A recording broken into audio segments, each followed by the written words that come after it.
Alright, so right now I have the Ferro Concepts Bison in the AWS lab, or light assaulter belt, in front of me. I'm going to do a side-by-side comparison including features, comfort, rigidity, and load bearing, quality, and price.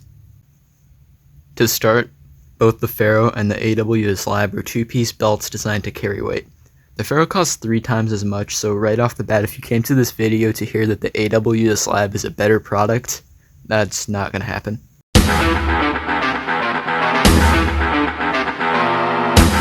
The AWS lab is really bare bones when it comes to features. It features an adjustment system where the main body of the belt goes through the buckle like this, which is okay, but it's really hard to adjust because you really need to pull the whole thing through and then give it a yank on one side, as opposed to the Ferro system where you can just grab it and pull.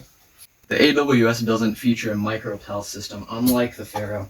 So if you want to put MOLLE accessories like pouches and stuff on it, you're going to need to either use one wrap, if that's an option, or you're going to have to buy these MOLLE panels. Ferro also features a D-ring, and Ferro says that you're technically not supposed to climb or, hang from helicopters, but if you weren't supposed to use it, why would it be there? So the Ferro belt comes with a 1.5-inch inner belt that is more comfortable in my opinion, but I'll get into that.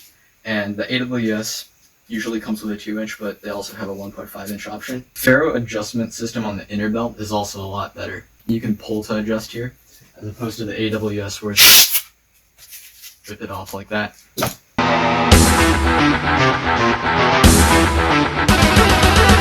As far as comfort goes, Ferro hands down takes the cake. The Ferro belt is just a lot lighter and slimmer and really doesn't dig into you at all. The weight really matters more than you'd think, since it can make the difference between not feeling a belt and feeling a belt. Like this Ferro weighs, I think, 8 ounces, which makes it feel pretty much like the leather belt that I wear every day.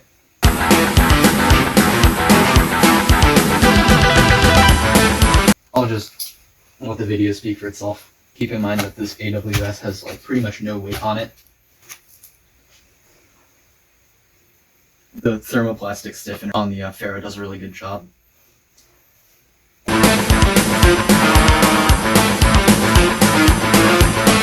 Quality, you really get what you pay for.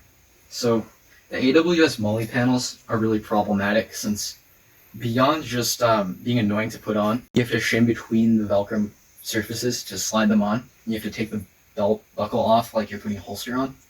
They're also crooked and oversized. You can see that some of the panels are crooked, which means it's really annoying to put MOLLE on.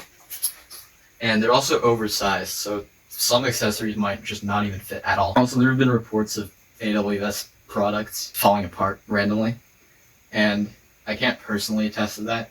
Mine has held up okay, but it's something to be aware of before buying. Also, the belt buckle on the lab that can actually just come apart if you yank on it hard enough.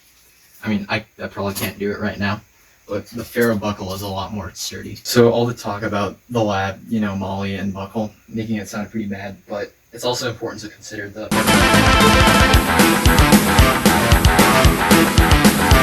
AWS lab comes in at $64.25 compared to the Ferro Bison's MSRP for $215. This sounds like over a 3-fold price difference, and it is, but it's important to note a couple things. First of all, again, if you want to put MOLLE accessories and one wrap isn't an option, you're going to have to buy these, which cost $9.10 each.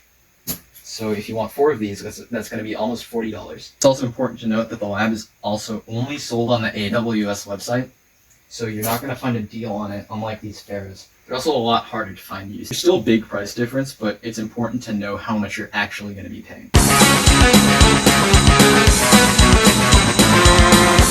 So let's be real. If you're buying an AWS lab, you're probably an airsoft or carrying 2 mags and TVs that weigh like 2 ounces each. And you can just use one wrap for that. But if you're going to be doing pretty much anything else, you're going to want to buy a Ferro. It's just a lot more feature rich and higher quality, to be frank. Is it worth the price? Yeah, I think it's absolutely worth the price. But I still think that the AWS lab is a good product for what it is, for the price. You can't beat $65.